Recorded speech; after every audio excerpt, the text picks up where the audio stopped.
Brooke Harris. Roll call, please. Mr. Harris. Here. Mr. Healy. Here. Mrs. Burdick. Mr. Demick. Here. Mr. Fanton. Mr. Havey. Here. Mr. Ricky. Here. And Mr. Stockin.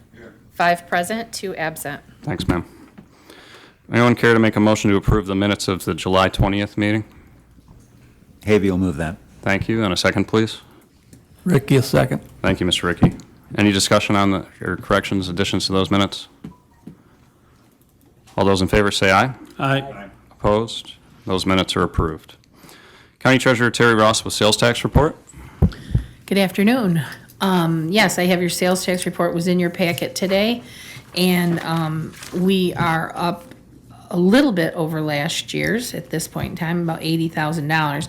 We did not see the distressed hospital amount come out of this check, which I'll be honest, I was under the assumption that we would still see that. I have made contact, and that distressed hospital fund was a permanent diversion, and no one seems to be able to give me an answer as to why that didn't come out. So I'm not going to push it. When they take it, I guess they'll take it. But right now, they did not take that, which normally is about $35,000, so that would have reduced what we were up for this month. But we are up about 3.92% for the month compared to last year at this time. We're doing pretty good. I mean, to say the least, we're up 5% over last year overall, so that's pretty good. Any questions for Terry on that? Terry, did you get any further clarification on the big reconciliation? I did not. At the conference, Dave Lucas was unable to attend for some family issues, so we didn't get an Albany update at that conference last week. So hopefully we'll get one at NISAC in September. Do you expect that they'll change whatever formula they utilize to avoid big swings, or do you think they're just going to status quo? And My we gut might- tells me they won't change it. The calculations are so complicated as it is that I can't imagine that they're gonna change it. But that's always a possibility. I don't anticipate that to change this year.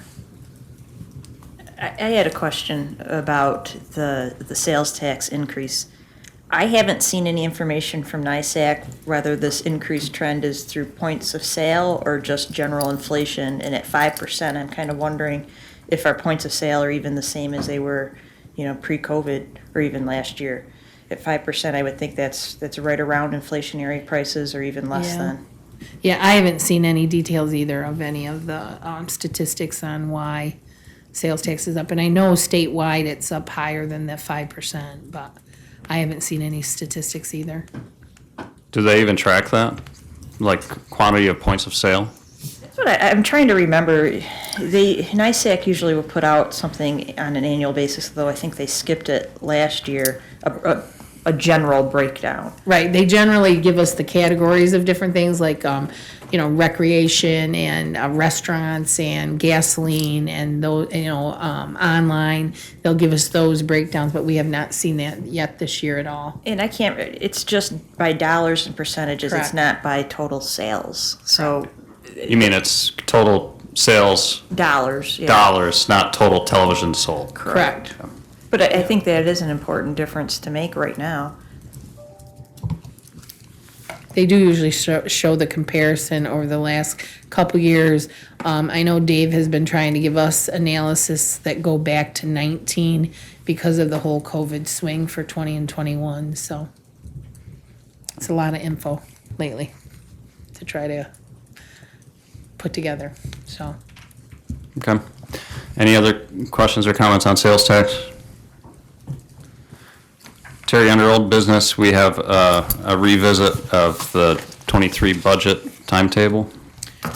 correct. That timetable is just a reminder of where we are at in the budget process. We're currently in August, and we are going over the estimates that were given to us from the departments. And in September will be when you probably want to discuss when you want to meet and set aside that day for budget reviews with the departments on their department head requests. So I suggested that we try to avoid the week of NISAC, which would be the week of our normal meeting. So you might want to review the calendar for September and figure out a day. And I'm assuming you still want to do it in one day. If you think it can be done in one day.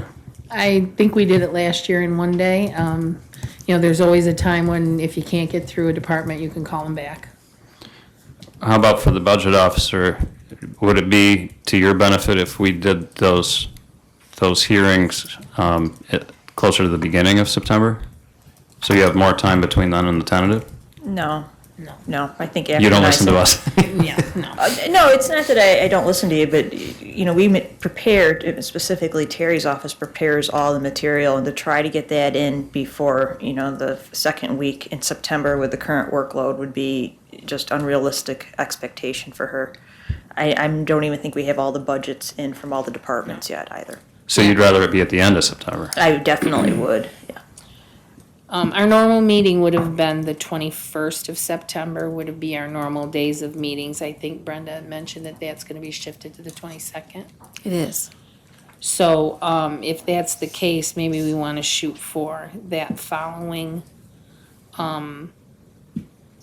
Tuesday's the 27th. We usually do it 28th is your on a board Monday or Tuesday. Yeah, your board meeting's on the 28th, so, And We I could know, go ahead, I'm sorry. no, that's okay. I was just gonna say, I know we have a lot of new people to the process. This is actually, budget hearings at this stage are what the budget officers have with the department heads if we want more info. The budget officers have traditionally shared this with the budget committee or Ways and Means so that the whole board is involved in asking questions of the department heads, but it's really kind of an extra layer of involvement for you. After that, we file the tentative budget, the budget officer files that and the budget message, and then Ways and Means / Budget Committee has a chance to review that tentative budget and make changes. The budget hearings are kind of an informal question and answer period with the department heads. Just allows extra participation by this board in a process that other counties don't involve their board in. So, if anybody was wondering why we schedule a whole day of Q&A with department heads, that's why. Thank you. So I guess we'll just have Brenda throw out a date that works for you guys, and we'll just see if it sticks. There's the 27th and the 29th that week. I don't know if you want to schedule it now or later after the meetings. Right. Either of those are fine with me if you wanna schedule them. Me too, but I That guess week. let's just start an email. Yep. Okay. All right, anything interesting of note? So we get the tentative in October, early October. And then we set the public hearing, right? Correct. And then we have the public hearing. And then we, by resolution, propose changes to the tentative.